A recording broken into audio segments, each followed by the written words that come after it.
Okay, ഇനി കുറച്ച് സമയം കൂടി നമ്മൾ ചിന്തിക്കുകയാണ്. ഇന്ന് നമ്മൾ റാസ കുർബാന അർപ്പിക്കാൻ പോവുകയാണ്. അപ്പോൾ ഈ കുർബാനയെക്കുറിച്ച് ഇപ്പോൾ ഒരുപാട് ബോധ്യങ്ങൾ നമുക്ക് കിട്ടിക്കഴിഞ്ഞു. അങ്ങനെ വിശദമായ ഒരു ക്ലാസ്സിലേക്ക് ഞാൻ പോകുന്നില്ല. ഇപ്പോൾ ഈ ഓരോ ക്ലാസ്സുകളിലും കുർബാനയിലെ സാരാംശങ്ങൾ നമുക്ക് പകർന്നു തന്നു ഇല്ലേ? എങ്കിലും പ്രധാനമായിട്ടും മനസ്സിലാക്കേണ്ടത് ഈ കുർബാനയിലും 7 സ്റ്റെപ്പുകളാണുള്ളത്. ഉണ്ടോ? സ്വർഗ്ഗസ്ഥനായ പിതാവിൽ 7, കുർബാനയിൽ 7 സ്റ്റെപ്പുകൾ എന്ന് പറഞ്ഞാൽ പ്രധാനമായിട്ട് വിശുദ്ധ കുർബാന പുതിയ ഉടമ്പടിയിലെ കർത്താവ് ഈശോ മിശിഹായുടെ ജീവിത സജീവ ബലിയാണത് മുഴുവനും. ആ സജീവ ബലി കുരിശിൽ കിടന്നുള്ള ആ ഒരു ബലി മാത്രമല്ല ഈശോയുടെ ബലി. ദൈവത്തോടൊപ്പമായിരുന്നവൻ ആ സമാനത നിലനിർത്തുന്ന കാര്യമായി പരിഗണിക്കാതെ തന്നെ തന്നെ താഴ്ത്തി മനുഷ്യനായി അവതരിച്ചപ്പോൾ തന്നെ ഈശോയുടെ ആ ആത്മദാനം ആരംഭിച്ചു. അപ്പോൾ ഈശോയുടെ ജീവിതത്തിലെ അപ്പോൾ അതാണ് രക്ഷാകര രഹസ്യങ്ങൾ എന്ന് പറയുന്നത്. രക്ഷാകര രഹസ്യങ്ങൾ 7 ആ 7 രക്ഷാകര രഹസ്യങ്ങളും ഈ കുർബാനയിൽ അനാവരണം ചെയ്യപ്പെടുകയാണ്. അത് അല്ലെങ്കിൽ അത് റീഎനാക്ട് ചെയ്യപ്പെടുകയാണ്. അതായത് റീഎനാക്ട്മെന്റ് പുനരാവിഷ്കരിക്കപ്പെടുകയാണ്. അതെന്തെല്ലാമാണ്? 1 മനുഷ്യാവതാരം, 2 മാമോദീസ, ഈശോയുടെ മാമോദീസ, 3 ഈശോയുടെ പരസ്യ പ്രഘോഷണ ജീവിതം,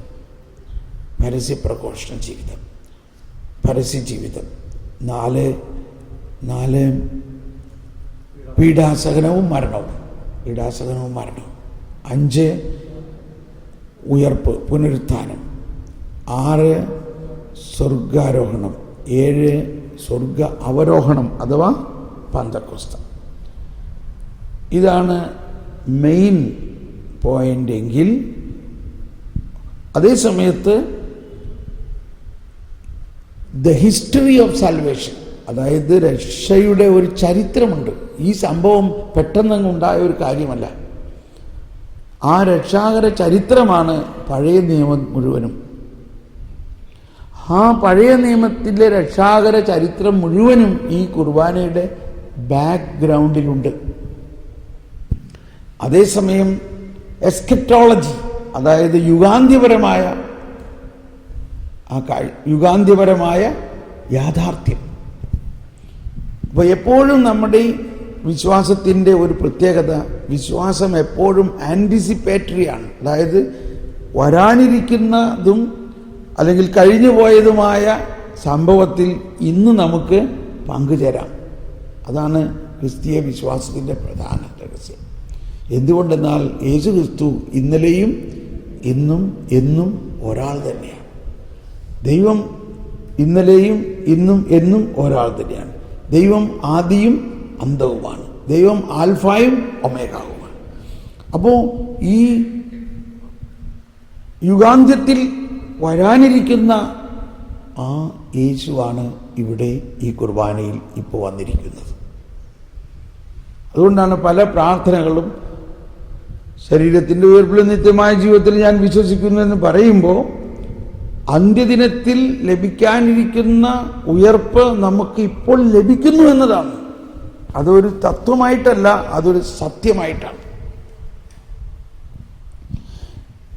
ഈ അവസ്ഥ തന്നെയാണ് പഴയ നിയമത്തിൽ പ്രവാചകരിലൂടെയും ഈ വരാനിരിക്കുന്ന രക്ഷയെക്കുറിച്ച് പറഞ്ഞിട്ടുള്ള പല കാര്യങ്ങളും ഇതിൽ നമ്മൾ സൂചിപ്പിക്കുമ്പോഴാണ് അതിൻ്റെ അർത്ഥവും വ്യാപ്തിയും മനസ്സിലാകുന്നത്. ഇപ്പം നമ്മൾ ഏദെൻ തോട്ടത്തിൽ ആദവും ഹവ്വയെയും ദൈവം എങ്ങനെ തുകൽ വസ്ത്രം അണിയിച്ചുകൊണ്ട്, എന്തായിരുന്നു ദൈവത്തിൻ്റെ പദ്ധതി? താൻ സൃഷ്ടിച്ച മനുഷ്യൻ ഒരിക്കലും നഷ്ടപ്പെടരുത്. നഷ്ടപ്പെടാൻ വേണ്ടിയാണെങ്കിൽ പിന്നെ സൃഷ്ടിക്കേണ്ട ആവശ്യമുണ്ടായിരുന്നു. ഇത്രയും സിമ്പിൾ ലോജിക്കാണ്. ദൈവം അനാദിയാണ്. അനാദി മുതലേ ഉള്ള ആ ദൈവത്തിൻ്റെ പദ്ധതിയിൽ ദൈവത്തിനറിയാം ഇവൻ നശിക്കാൻ പോവുകയാണെങ്കിൽ പിന്നെ അവനെ സൃഷ്ടിക്കേണ്ട ആവശ്യമുണ്ടോ?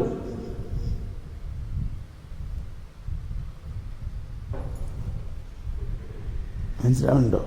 നശിപ്പിക്കാൻ വേണ്ടി ദൈവം സൃഷ്ടിക്കേണ്ട ആവശ്യമുണ്ടോ? അപ്പോൾ നമ്മൾ ആ ആൽഫായും ഒമേഗായുമാണ്. ആ അനാദി അനന്തത ആണ് ദൈവം.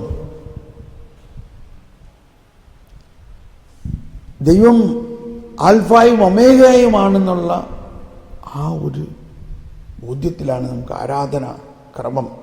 അപ്പോൾ ഈ ആരാധന ക്രമം എന്ന് പറയുന്നത് തന്നെ സഭയുടെ നിധിയാണത്. സഭയുടെ നിധിയാണ് അത്. നമ്മളാർക്കും, എന്നോട് ക്ഷമിക്കണം ഇങ്ങനെയൊക്കെ പറയുമ്പോൾ, ഇത് കാറ്റഗിസത്തിൽ ലിറ്റർജി ആരാധനാക്രമം ജീവന്റെ ഉറവിടമെന്ന നിലയിൽ കണ്ടോ, കത്തോലിക്ക സഭയുടെ മതബോധനം ക്രിസ്തുവിൻ്റെ പ്രവൃത്തി എന്ന നിലയിൽ ആരാധനാക്രമം അവിടുത്തെ സഭയുടെയും പ്രവൃത്തിയാണ്. അത് ദൈവവും മനുഷ്യരും തമ്മിൽ ക്രിസ്തുവിലുള്ള സംസർഗത്തിൻ്റെ ദൃശ്യമായ അടയാളം എന്ന നിലയിൽ സഭയെ യഥാർത്ഥമാക്കുകയും അവ വെളിവാക്കുകയും ചെയ്യുന്നു. അത് വിശ്വാസികളെ സമൂഹത്തിൻ്റെ നവജീവിതത്തിലേക്ക് ആഗിരണം ചെയ്യുന്നു. എല്ലാവരുടെയും ബോധപൂർവവും പ്രവർത്തന നിരതവും ഫലപ്രദവുമായ ഭാഗഭാഗിത്വം ആവശ്യപ്പെടുന്നു. ഒരുപാടുണ്ട് ഇതിനെക്കുറിച്ച് പറയുന്നത്, ആരാധനാക്രമത്തെക്കുറിച്ചൊക്കെ. Anyway, it is power come forth from the body of Christ. അതായത് യേശുവിൻ്റെ ശരീരത്തിൽ നിന്ന് ഒഴുകുന്ന പ്രവാഹമാണത്. ഓക്കെ, അപ്പോൾ പഴയ നിയമത്തിൽ ഒരുപാട് പശ്ചാത്തലങ്ങൾ ഇതിനൊരുക്കിയിട്ടുണ്ട്. ഉദാഹരണത്തിന് അതെല്ലാം ചിഹ്നങ്ങളിലൂടെ ഈ കുർബാനയിൽ നമുക്കുണ്ട്. ഈ ചിഹ്നങ്ങളിലൂടെ ഉദാഹരണത്തിന് ബലിപീഠം. പുതിയ നിയമത്തിൽ ഇങ്ങനെ ഒരു ബലിപീഠമുണ്ടോ? അപ്പോൾ ഈ ബലിപീഠം എവിടെ നിന്ന് ആരംഭിച്ചതാണ്? ആബേൽ അർപ്പിച്ച ബലി. നോഹ ഒരു ബലിപീഠമുണ്ടാക്കി കർത്താവിനെ ബലിയർപ്പിച്ചു. ആ ധൂപക്കുറ്റി ഒന്ന് കൊണ്ടുവരാമോ? ധൂപക്കുറ്റി മുകളിൽ പോയിട്ട് ധൂപക്കുറ്റി എടുത്തുകൊണ്ടിരാം. നോഹ ബലിപീഠമുണ്ടാക്കി ബലിയർപ്പിച്ചു. ആ ബലിയിലെ സുഗന്ധം ആസ്വദിച്ചുകൊണ്ട് ദൈവം പ്രസാദിച്ചരളിയിട്ട് പറഞ്ഞു, ഇനിമേൽ ഞാൻ ലോകത്തെ നശിപ്പിക്കുകയില്ല, മറിച്ച് ഞാൻ രക്ഷിക്കും. ഇതാ ഞാനൊരു ഉടമ്പടി ഉണ്ടാക്കുന്നു. ആ ഉടമ്പടിയുടെ അടയാളമായിട്ട് ഇതാ മഴവില്ല്. കണ്ടോ, എന്തോ ഒരു മനോഹരമാണ് അവിടെ. നമ്മൾ ഈ നശിപ്പിക്കുന്ന സമയത്തും മനസ്സിലാക്കണം, അത് മനുഷ്യവംശത്തിൻ്റെ രക്ഷയ്ക്ക് വേണ്ടിയുള്ള ഒരു ശുദ്ധീകരണമായിരുന്നു. ദൈവത്തെ സംബന്ധിച്ച് ഒരു മനുഷ്യൻ മരിച്ചാലും അവൻ ദൈവത്തിൻ്റെ കൂടെ തന്നെയാണ്. പാപം പെരുകുന്നതിനെ ശുദ്ധീകരിക്കുന്നതിനും അങ്ങനെ ആ ശുദ്ധീകരണത്തിൻ്റെ അവസ്ഥയിൽ ഒരു തറവാടിനെ നിലനിർത്തി. ആ തറവാടിൽ നിന്നാണ് പിന്നെ കുറേയും കൂടി വിശുദ്ധരായ ജനങ്ങളുണ്ടായത്. ആ ജലപ്രളയത്തിൽ നശിക്കാതിരുന്നത് മത്സ്യം മാത്രമാണ്, ഇല്ലേ? ആ മത്സ്യം അതുകൊണ്ട് രക്ഷയുടെ ഒരു പ്രതീകമാണ്. മത്സ്യം നശിച്ചില്ല, ബാക്കി എല്ലാ ജീവജാലങ്ങളും നശിച്ചു എന്ന പോലെ. അപ്പോൾ ഇങ്ങനെ ഒരുപാട് പ്രതീകങ്ങൾ അതിൽ നിന്നുണ്ടാകുകയാണ്. ആ നോഹയുടെ പെട്ടകം, അത് സഭയുടെ മാമോദീസായിലൂടെ വെള്ളത്തിലൂടെ മനുഷ്യനെ രക്ഷിക്കുന്നതിൻ്റെ പ്രതീകം. ഇങ്ങനെയുള്ളതെല്ലാം അതിലുണ്ട്. അതിനുശേഷം ഇതാ വിശ്വാസം, അബ്രാഹത്തിൻ്റെ ബലി. അബ്രാഹം തൻ്റെ മകനെ, അബ്രാഹത്തിൻ്റെ വിശ്വാസം. അബ്രാഹം വയസ്സായി, സാറ വന്ധിയാണ്. മാത്രമല്ല അപ്പോൾ ആ അവസ്ഥയിൽ ദൈവം പറയുകയാണ്, നിന്നെ ഞാൻ അനുഗ്രഹമാക്കും.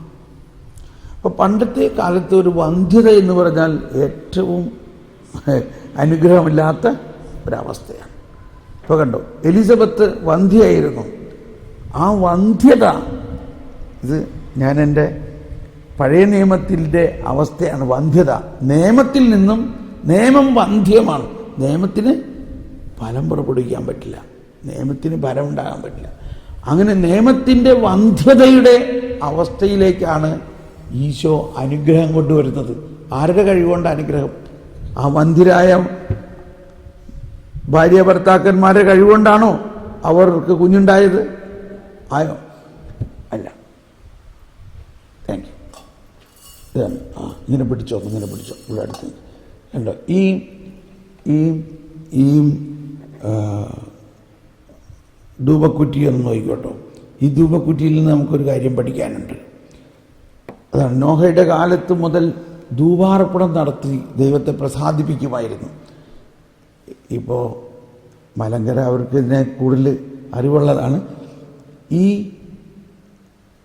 ധൂപക്കുറ്റിയുടെ ഈ 3 ചങ്ങലകൾ, ഇത് പിതാവ്, പുത്രൻ, പരിശുദ്ധാത്മാവ്, ത്രിത്വമാണ്. ആ ത്രിത്വത്തിൽ നിന്നും ഭൂമിയിലേക്ക് വരുന്ന മനുഷ്യാവതാരമാണ് യേശുക്രിസ്തു. ആ യേശുക്രിസ്തു ഒക്കെ സ്വർഗം തുറന്നു. കണ്ടോ, മനുഷ്യാവതാരം. ഈ താഴ്ത്തിക്കോ. ഇതിൻ്റെ താഴ്ത്തട്ട് ഭൂമിയും മേൽത്തട്ട് സ്വർഗവുമാണ്. ഇതിലുള്ള കരിക്കട്ട അൺറിഡീംഡ് ഹ്യൂമാനിറ്റി, വിമോചനത്തിന് വേണ്ടി കാത്തിരിക്കുന്ന ജനമാണ്. അതിലുള്ള തീക്കട്ട പരിശുദ്ധാത്മാവാണ്. ഇതിൽ 12 മണികളുണ്ടാകണം. 4 ചങ്ങലയിൽ, അല്ലെങ്കിൽ ഈ നടുവിലെ ചങ്ങലയിൽ ഉണ്ടാവില്ല അല്ലേ? ഇല്ല. അപ്പോൾ ഈ 3 ചങ്ങലയിൽ 4 മണികൾ വെച്ച് 12 മണികളുണ്ടാവും. അതിൽ 1 മണി പേട്ടയായിരിക്കും. അത് 12 അപ്പസ്തോലന്മാരാണ്. അപ്പോൾ ഇത് വെച്ചുകൊണ്ടാണ് നമ്മൾ ഈ ധൂപാർപ്പണം നടത്തുന്നത്. അപ്പോൾ അതെല്ലാം മനസ്സിലായി കഴിയുമ്പോൾ നമുക്ക് കുറച്ചും കൂടി ഈ കുർബാനയിൽ ധൂപാർപ്പണത്തിൻ്റെ അർത്ഥം മനസ്സിലാവും. Thank you.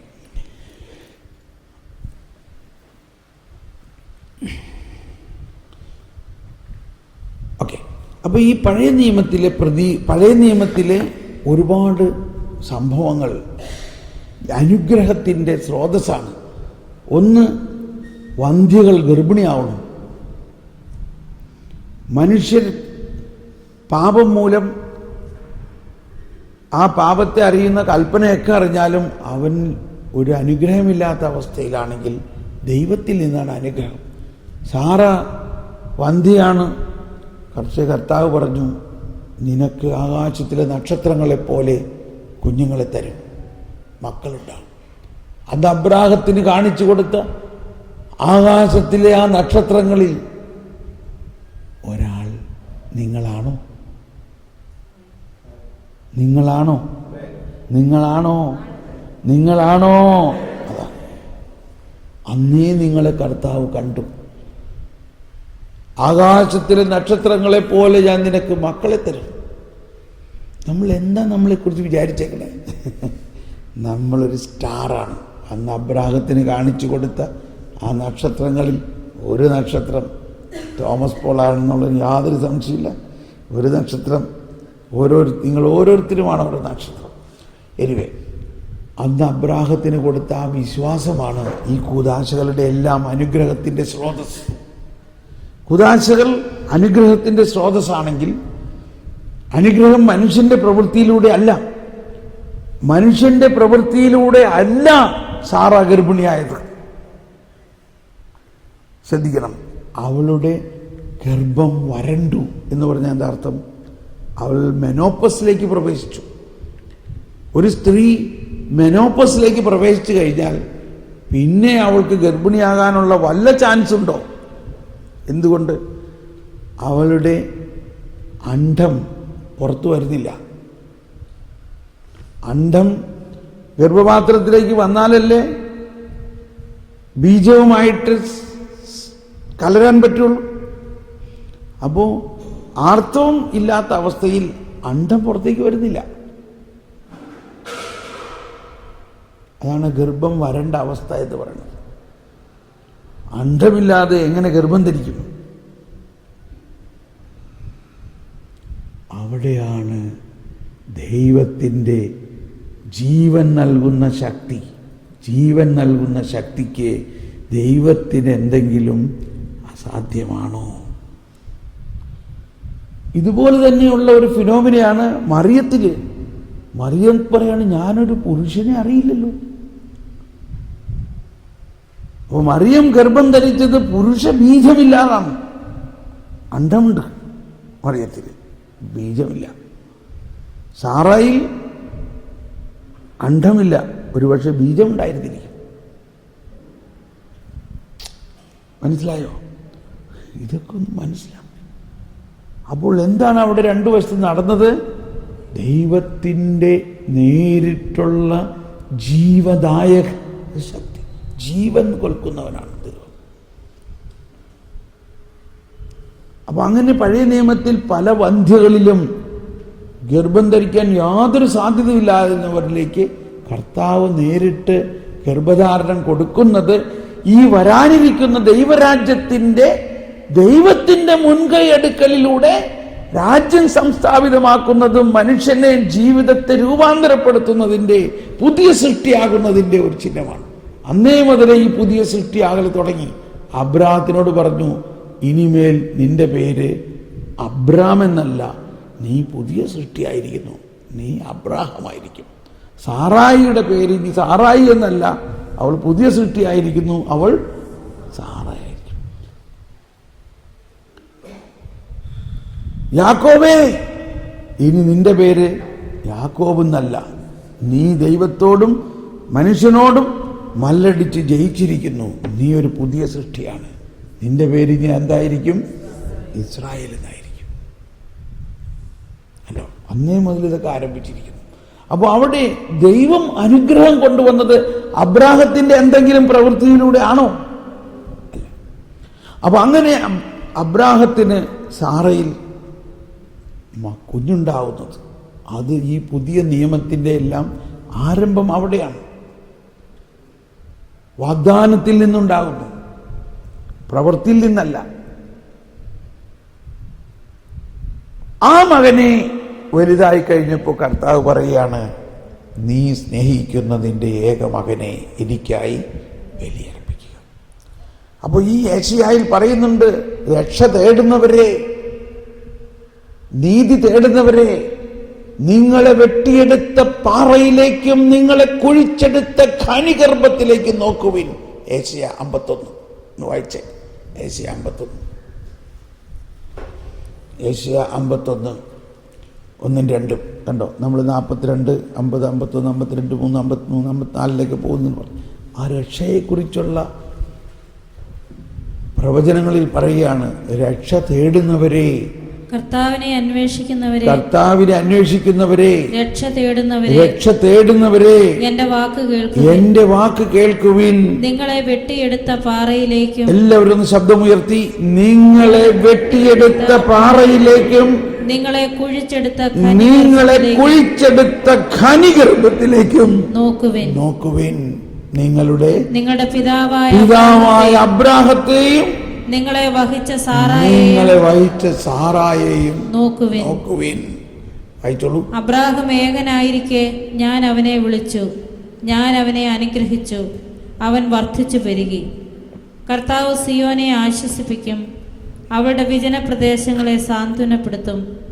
അവളുടെ മരുപ്രദേശങ്ങളെ ഏദൻ പോലെയും മണലാരണ്യങ്ങളെ കർത്താവിൻ്റെ തോട്ടം പോലെയുമാക്കും.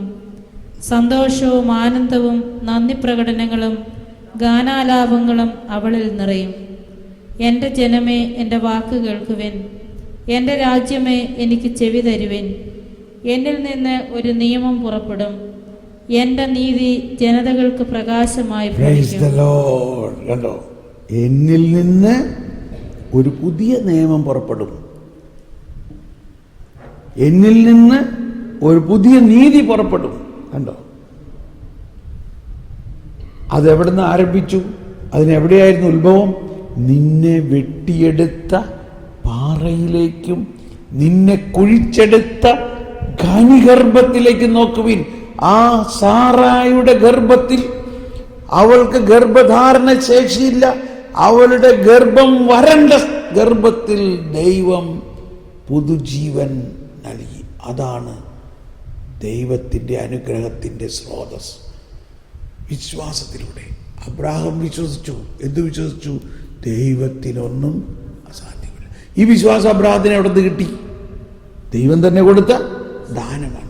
അപ്പൊ ദൈവം കൊടുത്ത ആ ദാനമായ വിശ്വാസത്തിന്റെ അകത്തുള്ള കണ്ടന്റാണ് നമ്മൾ പഠിച്ചാക്കേണ്ടത്. നമുക്ക് ദൈവം വിശ്വാസം തന്നു, പക്ഷെ അതിൻ്റെ അകത്തെന്തുണ്ട്? ഇതൊക്കെയാണ് അതിനകത്തുള്ളത്. അപ്പോൾ ഇതെല്ലാം ഈ ആരാധനക്രമത്തിലുണ്ട്. ഇതെല്ലാം അബ്രാഹത്തിൻ്റെയും ഇസ്ഹാക്കിൻ്റെയും യാക്കോബിൻ്റെയും ദൈവമേ എന്ന് പറയുമ്പോൾ തന്നെ ഇത് കംപ്ലീറ്റ് അതിനകത്ത് നിറ്റ് ടുഗദറാണ്. ഇനി അബ്രാഹത്തിനോട് കർത്താവ് പറയുകയാണ്, അബ്രാഹത്തിന്റെ വിശ്വാസത്തെ കർത്താവ് പരീക്ഷിക്കുന്നതോടൊപ്പം ഈ സകല ബലിയുടെയും പ്രധാന മൂലക്കല്ലായ ഒരു ബലി അബ്രാഹം അർപ്പിക്കുകയാണ്. ആ സ്ഥലത്തിന് അബ്രാഹം യാഹ്വേയിരെ എന്ന് പേരിട്ടു എന്നറിയാം.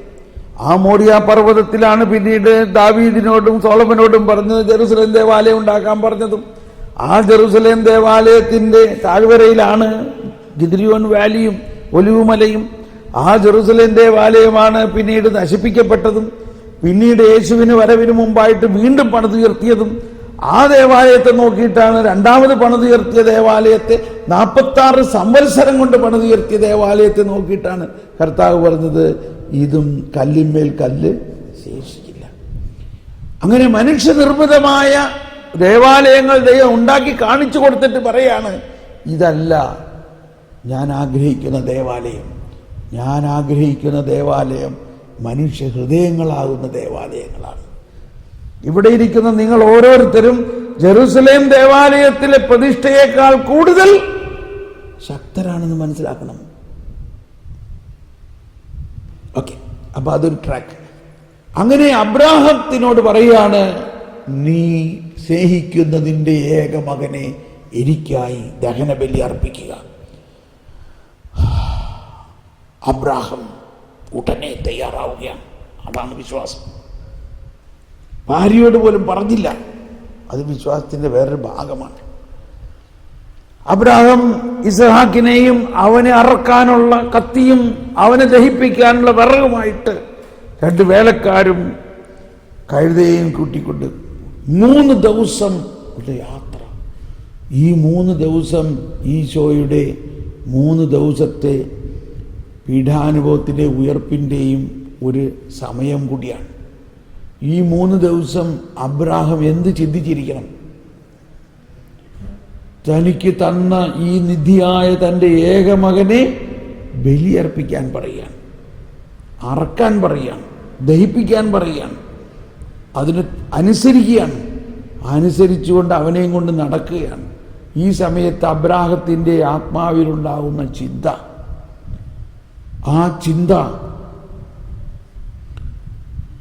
എന്തായിരുന്നിരിക്കണം? ആ ചിന്ത ഇതായിരുന്നു.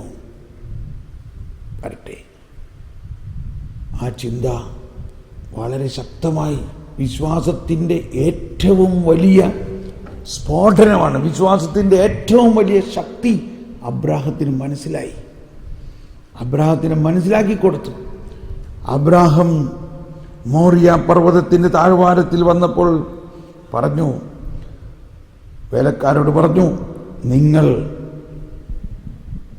കഴുതയുമായിട്ട് ഇവിടെ തന്നെ നിൽക്കുവിൻ, ഞങ്ങൾ മുകളിൽ പോയി ബലിയർപ്പിച്ച് തിരിച്ചു വരും.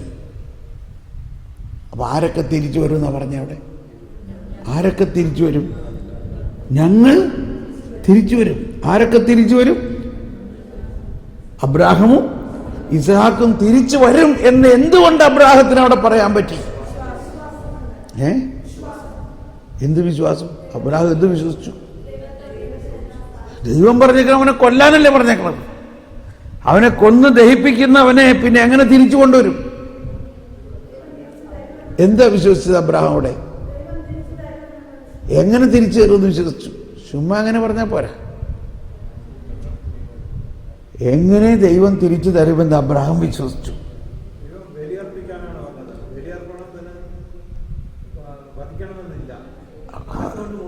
അവന് വേണ്ടി ബലിയർപ്പിച്ച് അവന് ദഹന ബലി അർപ്പിക്കാനാണ് പറഞ്ഞത്. അവനെ ദഹിപ്പിക്കാൻ പറഞ്ഞു.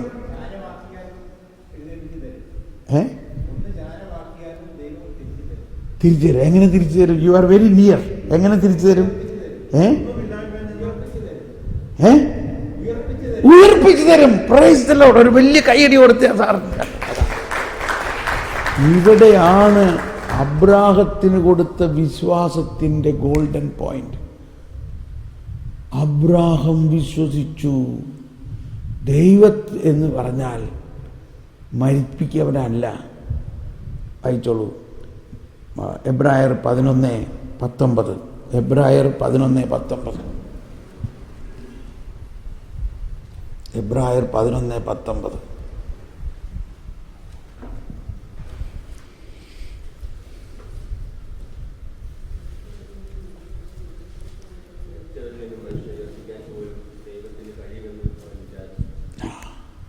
വായിച്ചോളൂ.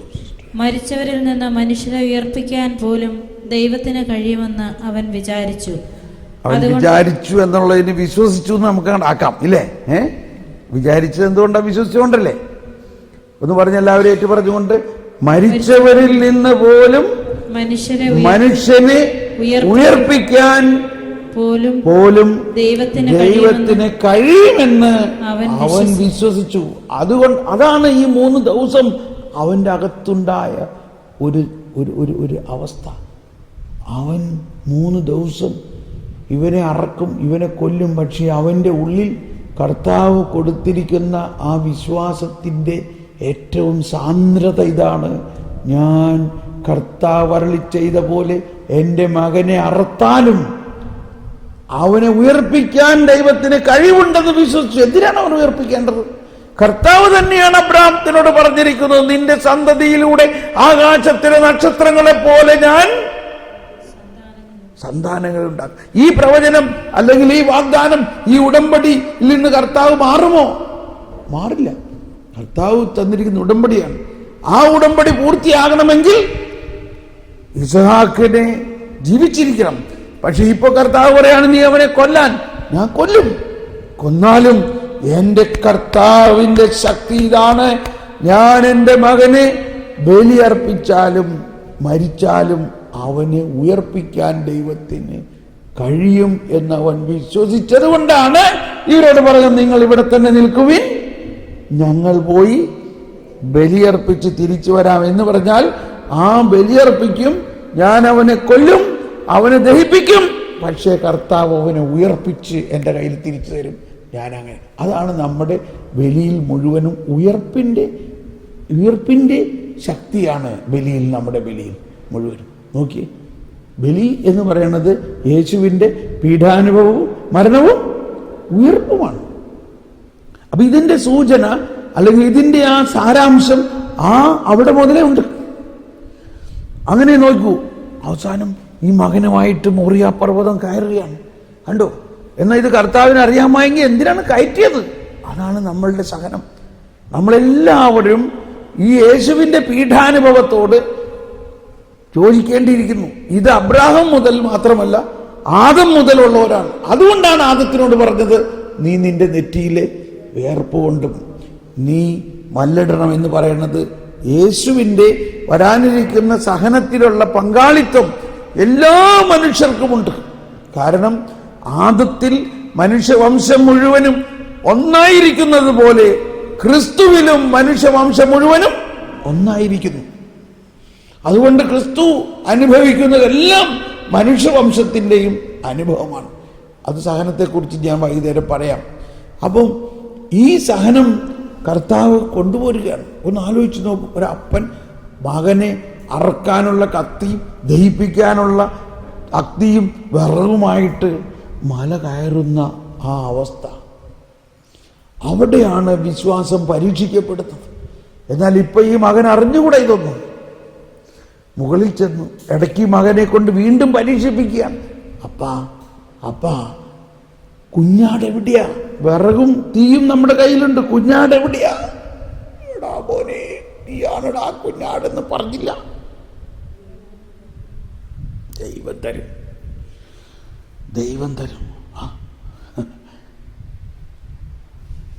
നീ പിടിച്ചാൽ കിട്ടൂല. ഇനിയിപ്പോ സമയമൊന്നും നോക്കിയിട്ട് കാര്യമില്ല. ബലിയർപ്പിക്കാൻ പോകാൻ അബ്രഹാം ബലിപീഠമുണ്ടാക്കി. ബലിപീഠത്തിൽ വിറക് നിരത്തി. അബ്രാഹാം ബലിപീഠമുണ്ടാക്കി ബലിപീഠത്തിൽ വിറക് നിരത്തിയിട്ട്, കർത്താവേ, ഇതാ അങ്ങയുടെ ഹിതം പൂർത്തിയാക്കാൻ ഞാൻ വന്നിരിക്കുന്നു.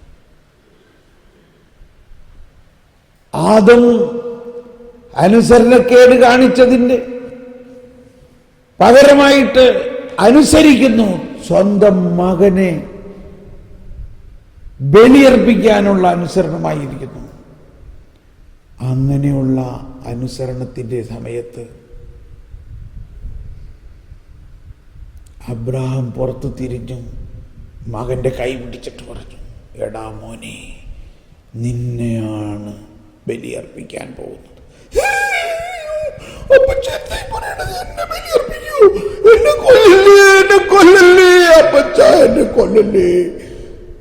മോനെ, ദൈവം എനിക്ക് തന്ന ഏറ്റവും വലിയ നിധിയാണ് നീ. ദൈവം അത് തിരിച്ചെടുക്കുകയാണ്. എന്താണ് അപ്പച്ചനി പറയണേ? എന്തീ പറയണേ? അങ്ങനെ തിരിച്ചെടുക്കാനാണ്. പിന്നെ എന്തിനാ ദൈവം എന്നെ തന്നത്? എന്നെ കൊല്ലല്ലേ? ഇത്രയും നാൾ അപ്പ പറഞ്ഞു ഞാൻ നിന്നെ ഇത്രയും സ്നേഹിക്കുന്നു, എന്നിട്ട് ഇങ്ങനെ. ഇല്ല മോനെ, നമ്മുടെ ദൈവം ആഗ്രഹിക്കുന്നു. ദൈവം എങ്ങനെ ആഗ്രഹിക്കുന്നു? ഇല്ല, എന്നെ കൊല്ലരുത്, എന്നെ കൊല്ലരുത്. ഇല്ല മോനെ, ഇവിടെ ആ വിശ്വാസത്തിന്റെ പരീക്ഷണത്തിന്റെ അവസാനത്തെ കരച്ചിലാണ്. ഇസ്ഹാക്ക് വാവിട്ട് കരയാണ്, അയ്യോ അപ്പാ, എന്നെ കൊല്ലല്ലേ. അപ്പോ അബ്രാഹാം ഇസ്ഹാക്കിന്റെ കണ്ണിലേക്ക് നോക്കിയിട്ട് പറയാണ്, നിനക്കറിയോ നമ്മുടെ ദൈവം ആരാണെന്ന്? നിനക്കറിയോ? നമ്മുടെ ദൈവം മരിച്ചാലും ഉയർപ്പിക്കുന്ന ദൈവമാണ്. ഞാൻ നിന്നെ ദഹനബലി അർപ്പിച്ചാലും നിന്നെ ഉയർപ്പിക്കാൻ കഴിവുള്ള ദൈവമാണ് നമ്മുടെ ദൈവം.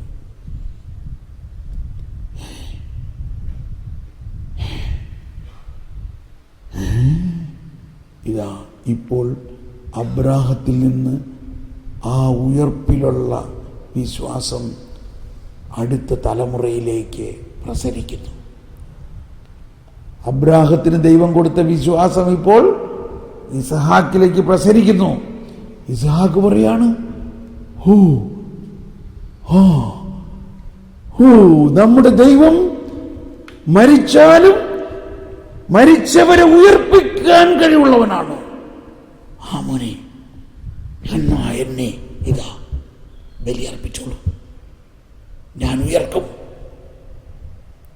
ഈ ശബ്ദമാണ് കർത്താവ് ഈശോ മിശിഹാ എന്നും പറഞ്ഞുകൊണ്ടിരുന്നത്. അവർ എന്നെ കൊല്ലും, എന്നാൽ ഞാൻ മൂന്നാം ദിവസം ഉയർക്കും.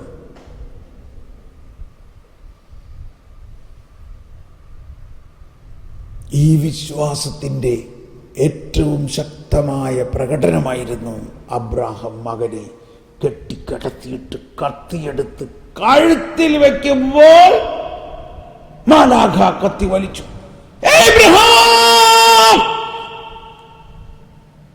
എന്താ കർത്താവേ, എന്താ?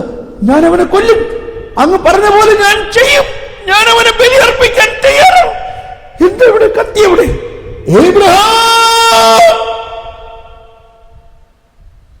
കുഞ്ഞിന്റെ മേൽ തൊട്ടുപോകരുത്, ഞാൻ സംപ്രീതനായിരിക്കുന്നു. ദീനിന്റെ ഏകജാതനെ പോലും എനിക്ക് തരാൻ മടിക്കായകയാൽ ഞാൻ നിന്നോട് ശപഥം ചെയ്യുന്നു, ഞാൻ നിന്നോട് ശപഥം ചെയ്യുന്നു, നിന്റെ സന്തതിയിലൂടെ ലോകം മുഴുവനും അനുഗ്രഹിക്കപ്പെടും. ഞാൻ നിന്നോട് ശപഥം ചെയ്യുന്നു. ഇതാണ് രക്ഷാകര ചരിത്രത്തിലെ ദൈവത്തിന് പോലും തിരിച്ചെടുക്കപ്പെടാൻ പറ്റാത്ത വാഗ്ദാനം. ദൈവത്തിന്റെ വാഗ്ദാനം ഒന്ന്, ദൈവത്തിന്റെ ഉടമ്പടി ഒന്ന്. എന്നാൽ ഈ ഉടമ്പടിയെ തിരിച്ചെടുക്കപ്പെടാൻ പറ്റാത്ത ഇറിവോക്കബിൾ ആക്കിയ ഒരു ശപഥം. ദൈവത്തിന്റെ ശപഥത്തിൽ നിന്ന് ദൈവത്തിന് മുന്നോട്ട് പോകാൻ പറ്റുമോ? ഈ ശബ്ദത്തിലാണ് നമ്മുടെ വിശ്വാസം. അതാണ് നമ്മൾ അവിശ്വസ്തരായാലും ദൈവം വിശ്വസ്തനാണ്. ആ ശബ്ദമനുസരിച്ചിട്ട് എന്താ പറയുന്നത്? നിന്റെ സന്തതിയിലൂടെ ലോകം മുഴുവനും അനുഗ്രഹിക്കപ്പെടും. അതാണ് ഈ വിശുദ്ധ കുർബാനയിൽ ഉടനീളമുള്ളത്. ഈ ആൾത്താര അന്ന് അബ്രാഹം ചെയ്ത പടുത ആൾത്താര തന്നെയാണ്. അന്ന് അബ്രാഹം തന്റെ മകനെ ബലിയർപ്പിക്കാൻ തയ്യാറായപ്പോൾ ദൈവപിതാവ് തന്റെ മകനെ ബലിയർപ്പിക്കാൻ തയ്യാറായി. അവിടെ ആരംഭിച്ചു ആ ബലികളുടെ ബലി. അപ്പൊ ഇതെല്ലാം ഈ കുർബാനയുടെ ബാക്ക്ഗ്രൗണ്ടിൽ നമ്മളുടെ മനസ്സിൽ കാണണം. ഇനി ഒരു പോയിന്റ് കൂടി. ഇനി പഴയ നിയമത്തിലെ കുർബാനയുമായിട്ട് ബന്ധപ്പെട്ട ഒന്നാണ്. ഇസ്രായേൽ ജനത്തെ 400 വർഷത്തെ അടിമത്വത്തിൽ നിന്നും ഒരു കടന്നുപോകലിലൂടെ സ്വാതന്ത്ര്യത്തിലേക്ക് നയിച്ചപ്പോൾ ദൈവത്തിന്റെ ഇതുപോലെയുള്ള ശക്തി ഇറങ്ങി വന്നു. അന്ന് അവരോട് പറഞ്ഞു, ഇസ്രായേൽ മക്കൾ കുഞ്ഞാടിനെ ബലിയർപ്പിച്ച് കുഞ്ഞാടിന്റെ രക്തത്താൽ അവരുടെ ഭവനങ്ങൾ മുദ്രിതമാക്കപ്പെടണം. അതോടൊപ്പം എന്ത് ചെയ്യണം? അവർ പുളിപ്പില്ലാത്ത അപ്പം ഉണ്ടാക്കണം. ഈ പുളിപ്പില്ലാത്ത അപ്പം എന്തുകൊണ്ടാണ് ഉണ്ടാക്കാൻ പറഞ്ഞത്? പുളിപ്പുള്ള അപ്പം ഉണ്ടാക്കുകയാണെങ്കിൽ ഇന്ന് കുഴച്ചു വെച്ചാൽ നാളെ രാവിലെ അപ്പം ഉണ്ടാക്കാൻ പറ്റുള്ളൂ. അത്രയും സമയമില്ല. ചിലപ്പോൾ അതിനിടയ്ക്ക് ഫറവോന്റെ മനസ്സ് മാറാം. അതുകൊണ്ട് അത്രയും നിങ്ങൾ ഇവിടെ നിൽക്കാൻ പാടില്ല. അതാണ് പുളിപ്പില്ലാത്ത അപ്പം. അങ്ങനെ പുളിപ്പില്ലാത്ത അപ്പം ഉണ്ടാക്കാൻ 15 മിനിറ്റ് 18 മിനിറ്റ് കൊണ്ട് അപ്പം ഉണ്ടാവുന്നതാണ് അവരുടെ കണക്ക്. 15 മിനിറ്റ് കൊണ്ട് അത് കുഴച്ച് 3 മിനിറ്റ് കൊണ്ട് അപ്പം ഉണ്ടാക്കി. അത് നടന്നു തിന്നോളണം, അവിടെ നിൽക്കരുത് നിങ്ങൾ. ആ പുളിപ്പില്ലാത്ത അപ്പമാണ് നമ്മൾ ഇന്ന് ഇവിടെ ഉപയോഗിക്കുന്ന അപ്പം, വിശുദ്ധ കുർബാനയിൽ ഉപയോഗിക്കുന്ന അപ്പം. ആ പുളിപ്പില്ലാത്ത അപ്പവും കുഞ്ഞാടിന്റെ രക്തവും, ഇത് രണ്ടുമാണ് അവരെ ചെങ്കടൽ കടത്തിയത്. അങ്ങനെ ആ ചെങ്കടലിൽ അവർ കടന്നു പോകുമ്പോൾ, ചെങ്കടലിന്റെ അടുക്ക് വന്നപ്പോൾ ഇതാ വീണ്ടും ഒരു നിവൃത്തിയില്ല അങ്ങോട്ട് പോകാൻ. അവിടെ ദൈവത്തിന്റെ അത്ഭുതകരമായ ശക്തി. മറുവശത്ത് ഫറവോന്റെ സൈന്യം പുറകെ വരുന്നു, ഈ വശത്ത് ചെങ്കടൽ. കർത്താവിന്റെ അത്ഭുത ശക്തിയിൽ ആശ്രയിച്ചു. കർത്താവ് ചെങ്കടൽ തുറന്നു, ദൈവജനം കടന്നു. ദൈവജനത്തെ പിന്തുടരുന്ന ശത്രു ചെങ്കടലിന്റെ നടുക്കെത്തിയിരിക്കുന്നു. അപ്പോഴേക്കും ദൈവജനം അക്കരയായി. ദൈവജനം അക്കരെ ചെന്ന് കഴിഞ്ഞു. ശത്രു ചെങ്കടലിന്റെ നടുക്ക്. ഇപ്പോൾ കർത്താവ് മോശയോട് പറയാണ്, ഇതാ വീണ്ടും നീ നിന്റെ വടി നീട്ടുക. മോശ വടി നീട്ടി. ചെങ്കടലിലെ വെള്ളം വീണ്ടും വന്നു ചേർന്നു. ശത്രു മുഴുവനും ഒരു നിമിഷം കൊണ്ട് നശിച്ചു. ഇതാണ് ജ്ഞാനസ്നാനത്തിൻ്റെയും കൂദാശകളുടെയും മറ്റൊരു അർത്ഥം. എല്ലാ കൂദാശകളിലും ദൈവജനം രക്ഷിക്കപ്പെടുന്നു, ശത്രു നശിപ്പിക്കപ്പെടുന്നു. ആരാണ് ശത്രു? പിശാചും പിശാചിൻ്റെ സൈന്യങ്ങളും. പാപവും പാപത്തിൻ്റെ അവസ്ഥയും നശിപ്പിക്കപ്പെടുന്നു. ഇതെല്ലാം ഈ വിശുദ്ധ കുർബാനയിലുണ്ട്. ഇനി പെട്ടെന്ന് ഓടിക്കുകയാണ്. ആ പഴയ നിയമ പശ്ചാത്തലം പുതിയ നിയമത്തിൽ നമ്മൾ അത്യുന്നതങ്ങളിൽ ദൈവത്തിന് സ്തുതി എന്ന് പാടുമ്പോൾ ഗ്ലോറിയ പാടുന്ന നിമിഷമാണ് യേശുവിൻ്റെ മനുഷ്യാവതാരത്തിൻ്റെ നിമിഷമാണ്. അങ്ങനെ മനുഷ്യനായി അവതരിച്ച യേശു കുർബാനയുടെ ആരംഭത്തിൽ ആ ഗ്ലോറിയ പാടുമ്പോൾ മനുഷ്യാവതാരമാണ്. അത്യുന്നതങ്ങളിൽ ദൈവത്തിന് സ്തുതി, ഭൂമിയിൽ സന്മനസ്സുള്ളവർക്ക് സമാധാനം എന്ന് മാലാഖമാരുടെ കീർത്തനം എന്നത് യേശുവിൻ്റെ ജനനമാണ്. അങ്ങനെ ജനിച്ച യേശു വളർന്നു. സ്വർഗസ്ഥനായ പിതാവിൻ്റെ പ്രാർത്ഥനകളിലൂടെ ബാല്യകാലം മുതലേ യേശു പ്രാർത്ഥിച്ചിരുന്നു. സങ്കീർത്തനങ്ങളിലൂടെ, സങ്കീർത്തനമാലാലാപം എന്ന് പറയുന്നത് യേശുവിൻ്റെ ജീവിതത്തിൻ്റെ പ്രാർത്ഥനകളായിരുന്നു. അതോടൊപ്പം യേശുവിൻ്റെ ജീവിതത്തിലെ ഓരോ ഘട്ടങ്ങളും ആ പ്രാർത്ഥനകളിൽ ഉണ്ട്. അതുകൊണ്ടാണ് കാലത്തിന് അനുസരിച്ചുള്ള സങ്കീർത്തനങ്ങൾ. അങ്ങനെ അതിനുശേഷം യേശുവിൻ്റെ ജ്ഞാനസ്നാനം. ആ ജ്ഞാനസ്നാനത്ത് സമയത്താണ് സർവാധിപനാം കർത്താവ് പാടുന്നു, വിരി രണ്ടായി മാറുന്നതിലൂടെ ഒരു തിയോഫനി, അതായത് യേശുവിൻ്റെ പ്രത്യക്ഷീകരണം, അതായത് ത്രിത്വത്തിൻ്റെ പ്രത്യക്ഷീകരണം. ത്രിത്വം തുറക്കപ്പെട്ടിരിക്കുന്നു, പിതാവ്, പുത്രൻ, പരിശുദ്ധാത്മാവ്. അവിടെ യേശു സർവാധിപനായി കഴിയുന്നു. അതിനുശേഷം പരസ്യപ്രഘോഷണം ആരംഭിക്കുന്നു. അതാണ് വൈദികൻ മദ്ബഹായിൽ നിന്നും സുവിശേഷ വചനവുമായിട്ട് പുറത്തേക്ക് വന്നിട്ട് പറയുകയാണ്, ഇതാ നിങ്ങൾക്ക് സമാധാനം.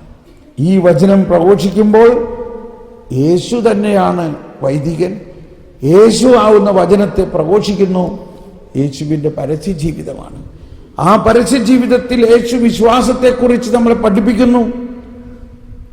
ആ വിശ്വാസം മനുഷ്യൻ സ്വീകരിച്ചുകൊണ്ട് മനുഷ്യൻ എഴുന്നേറ്റ് നിന്ന് പ്രഖ്യാപിക്കുന്നു, ഞാൻ വിശ്വസിക്കുന്നു, ഞാൻ വിശ്വസിക്കുന്നു, ഞാൻ വിശ്വസിക്കുന്നു, അങ്ങ് പറഞ്ഞതെല്ലാം ഞാൻ വിശ്വസിക്കുന്നു. അതാണ് വിശ്വാസ പ്രഘോഷണം. ആ വിശ്വാസ പ്രഘോഷണം കഴിയുമ്പോൾ നമ്മൾ യേശു ഇതാ വചനവേദിയിൽ നിന്നും ബലിവേദിയിലേക്ക് വരുന്നു. ഇത്രയും സമയം യേശു തൻ്റെ താനാവുന്ന വചനത്തെ മുറിച്ചു നൽകിയെങ്കിൽ ഇനി താനാവുന്ന ശരീരവും രക്തവും മുറിച്ചു നൽകാൻ പോവുകയാണ്. ബലിവേദിയിൽ ഈശോ പീഠാനുഭവം, മരണം, ഉത്ഥാനം, അതാണ് അനാഫറ പ്രാർത്ഥനകളിൽ ഉള്ളത്. ഈശോയുടെ പീഠാനുഭവം, മരണം, ഉത്ഥാനം, ആ അനാഫറ പ്രാർത്ഥനകളിൽ മുഴുവനും അതാണ്. അതോടൊപ്പം ആ സ്ഥാപക വചനങ്ങൾ പ്രാർത്ഥിക്കുമ്പോൾ ആ മനുഷ്യവംശത്തിൻ്റെ പാപമോചനത്തിനായിട്ട് തന്നെ തന്നെ സമർപ്പിച്ചു. താൻ ഒറ്റിക്കൊടുക്കപ്പെട്ട രാത്രിയിൽ താൻ അത് സ്വീകരിച്ചു, തന്നെ തന്നെ സമർപ്പിച്ചു നമ്മുടെ പാപമോചനത്തിനായിട്ട്. ഇത് നമ്മളെ സംബന്ധിച്ച് സംഭവിച്ചു കഴിഞ്ഞു. ആ യേശു ഉയർത്തെഴുന്നേറ്റു. അത്രയും കഴിഞ്ഞിട്ട് പിന്നെ കുർബാന ഉയർത്തുന്നത് സ്വർഗാരോഹണത്തിൻ്റെ പ്രതീകമാണ്. ആ സ്വർഗാരോഹണ സമയത്ത് ഈ യേശു വീണ്ടും പിതാവിൻ്റെ അടുത്തേക്ക് പോകുന്നു. പിതാവിൻ്റെ അടുത്തേക്ക് പോകുമ്പോൾ പറഞ്ഞു, നിങ്ങൾ ഇവിടെ തന്നെ പട്ടണം വിട്ട് പോകരുത്, നിങ്ങളിവിടെ തന്നെ പ്രാർത്ഥിച്ചിരിക്കുക. ഞാൻ സ്വർഗത്തിൽ നിന്നും പിതാവിൻ്റെ വാഗ്ദാനമായ പരിശുദ്ധാത്മാവിനെ അയക്കും. വീണ്ടും നമ്മളെല്ലാവരും പ്രാർത്ഥിച്ച് സ്വർഗസ്ഥനായ പിതാവെന്ന് പ്രാർത്ഥിച്ചുകൊണ്ട് ആ ദൈവ ഐക്യ ശുശ്രൂഷയ്ക്ക് വേണ്ടി ഒരുങ്ങുന്നു. അതാണ് വിശുദ്ധ കുർബാന സ്വീകരണം വഴി പരിശുദ്ധാത്മാവിനാൽ നിറയുന്നതിന് വേണ്ടി നമ്മൾ പ്രാർത്ഥിക്കുന്നു. അങ്ങനെ വിശുദ്ധ കുർബാന സ്വീകരണത്തിൽ ഈ രക്ഷാകര എക്കോണമി, രക്ഷാകര രഹസ്യത്തിൻ്റെ മുഴുവനും യോഗ്യതകൾ അടങ്ങുന്ന ആ ദൈവ ഐക്യം നമ്മളിലേക്ക് വരുന്നു. നമ്മെ ജീവിപ്പിക്കുന്ന കർത്താവ് ഈശോ മിശിഹായുടെ കൃപാവരം അവിടുത്തെ കാരുണ്യത്താൽ നാം എല്ലാവരിലും സമ്പൂർണ്ണമാകട്ടെ. വിശ്വാസികൾക്ക് മാത്രമായിട്ടുള്ളതാണത്, ശിഷ്യന്മാർക്കായിട്ടുള്ളതാണ്. വിശ്വാസികൾ പറയുന്നു, സ്വർഗരാജ്യത്തിലുള്ള വിശ്വാസത്തോടെ കർത്താവ് ഈശോ മിശിഹായുടെ ശരീരവും രക്തവും സ്വീകരിക്കാൻ വരുവിൻ. അങ്ങനെ അത് സ്വീകരിക്കുന്നതിലൂടെ കർത്താവിൻ്റെ ശരീരമായ തിരുസഭ, കർത്താവിൻ്റെ ശിരസായ യേശു ഒന്നായി മാറിക്കൊണ്ട് ഇതാ ആ ദൈവൈക്യം, ഈശോ മിശിഹാ കർത്താവിൻ്റെ ശരീരവും രക്തവുമാകുന്ന തീക്കട്ട നിങ്ങളുടെ പാപമോചനത്തിനും നിത്യജീവനുമായിട്ട് നൽകുന്നു. ഇത് ഭക്ഷിക്കുന്നവർ നിത്യം ജീവിക്കും. വിധിയിൽ വീഴാതവനെ ഞാൻ അന്തിമ ദിവസം. അപ്പോൾ ഇതാണ് കുർബാന എങ്കിൽ, റാസ കുർബാനയിൽ ഇതിന് കൂടാതെ പ്രാരംഭത്തിൽ സ്ലീവാ ചുംബനം ഉണ്ട്. വിശുദ്ധ കുർബാന സ്വീകരിക്കാൻ വരുന്ന പോലെ സ്ലീവാ ചുംബനത്തിൽ സ്ലീവായാണ് മനുഷ്യനെ രക്ഷയിലേക്ക് നയിക്കുന്ന വീണ്ടെടുപ്പിൻ്റെ ഏറ്റവും പ്രധാന രഹസ്യം. അന്ധകാരത്തിൻ്റെയും ശാപത്തിൻ്റെയും ചിഹ്നമായിരുന്ന കുരിശിനെ യേശുവിലൂടെ മഹത്വത്തിൻ്റെ ചിഹ്നമായി ഉയർത്തിയ ആ സ്ലീവായാണ് നമ്മൾക്ക് ജീവൻ പകരുന്നത്, രക്ഷ പകരുന്നത്. ആ കുരിശിനെ നമ്മൾ എല്ലാവരുടെയും ജീവിതത്തിൽ, കുടുംബജീവിതത്തിലും സാമൂഹ്യ ജീവിതത്തിലും ഹൃദയത്തിൽ ആ കുരിശ് സ്വീകരിക്കണം. ആ കുരിശ് സ്വീകരിക്കുന്നതിൻ്റെ ചിഹ്നമായിട്ട് നമ്മൾ കുരിശ് ചുംബനം നടത്തും. അതുകൂടാണ്ട് 4 വായനകളാണ് ഉണ്ടാകുക. പഴയ നിയമ വായന, പ്രവാചക ഗ്രന്ഥ വായന, പുതിയ നിയമ വായന, ഈശോയുടെ സുവിശേഷ വായന. അതിൻ്റെ ഇടയ്ക്കുള്ള വ്യാഖ്യാന ഗീതങ്ങളെല്ലാം ഈ വചന ശുശ്രൂഷയ്ക്ക് വേണ്ടി നമ്മുടെ ഹൃദയത്തെ ഒരുക്കുകയും ആ വചനമാകുന്ന ദൈവത്തെ നമ്മൾ ആരാധിക്കുകയും ആ വചനമാകുന്ന ദൈവത്തിന് വളരെയധികം പ്രാധാന്യം കൊടുക്കുകയും ചെയ്യുന്ന വചന ശുശ്രൂഷകളായിരിക്കും. അതിനുശേഷം വിരിചുംബനം, വൈദികനും സമൂഹവും ദേവാലയത്തിൻ്റെ മധ്യത്തിൽ വന്നിട്ട് 12 പ്രാവശ്യം, അതായത് 3 പ്രാവശ്യം 4 ദിക്കിലും കുമ്പിട്ട് സാഷ്ടാംഗം വീണ്, അവിടെ പോയി ഷാജി അല്ല മാത്യൂസ് കുഴപ്പമില്ല, അവിടെ വൈദികൻ സ്വർഗത്തേക്ക് കരങ്ങളുയർത്തി വൈദികൻ പ്രാർത്ഥിക്കുന്നു. എന്തിനാണ് പ്രാർത്ഥിക്കുന്നത്? റൂഹായെ. ഇതിന് ഒരു പ്രീ എപ്പിക്ലസിസ് പറയും. റൂഹാഷണ പ്രാർത്ഥനയുടെ ഒരു പ്രത്യേക പ്രാർത്ഥനയാണത്. എൻ്റെ വിനീതമായ അഭ്യർത്ഥന, ഈ സമയത്ത് നിങ്ങൾ പരിശുദ്ധാത്മാവിനായിട്ട് ദാഹിക്കണം. പരിശുദ്ധാത്മാവിനായിട്ട് ദാഹിക്കുമ്പോൾ ഒരു ഏറ്റവും വലിയ കരിസ്മാറ്റിക് ധ്യാനത്തിൽ ലഭിക്കുന്ന പരിശുദ്ധാത്മാഭിഷേകത്തെക്കാൾ വലിയൊരു അഭിഷേകം എന്ന് പാടാമോ?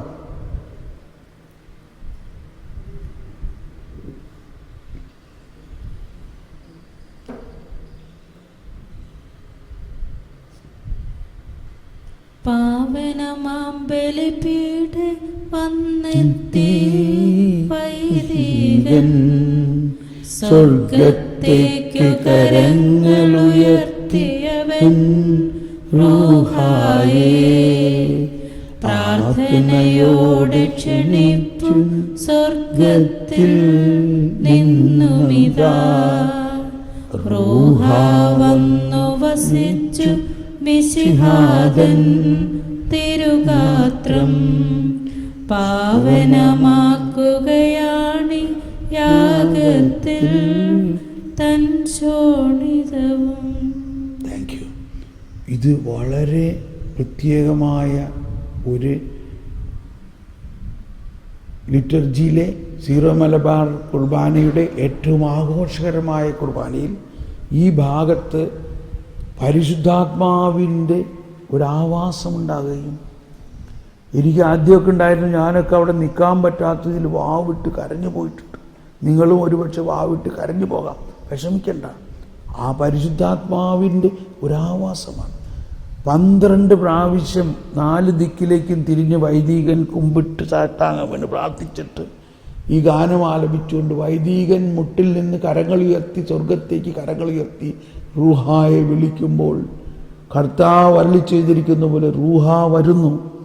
കർത്താവിൻ്റെ ഗാത്രമാണ് നമ്മളെല്ലാവരും, കർത്താവിൻ്റെ ശരീരമാണ് നമ്മളെല്ലാവരും. അതിലൊരു പുതിയ ചൈതന്യം നൽകുന്നു. അപ്പോൾ ഇതാണ് ഇതിനകത്ത് ഏറ്റവും പ്രത്യേകമായ ഒന്ന്. അത് നിങ്ങൾ ആ സമയത്ത് വേറൊന്നും ചിന്തിക്കാതെ ഈ പ്രാർത്ഥനയിലൂടെ കർത്താവ് തൻ്റെ പരിശുദ്ധാത്മാവിനെ പുതിയതായി നമ്മിലേക്ക് അയക്കുന്നു.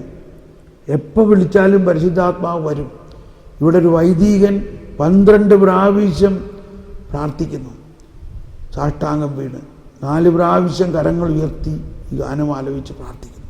ഇതാണ് എൻ്റെ വലിയൊരു അനുഭവം. നമ്മൾ കരിസ്മാറ്റിക് പ്രാർത്ഥനക്കാരായ നമുക്ക് ഇതുപോലെ പരിശുദ്ധാത്മ അനുഭവമുള്ള മറ്റൊരു ശുശ്രൂഷ സഭയിലില്ല. ഇതുപോലെ പരിശുദ്ധാത്മാവിൻ്റെ നിറവ് കിട്ടുന്ന ഒരവസരം.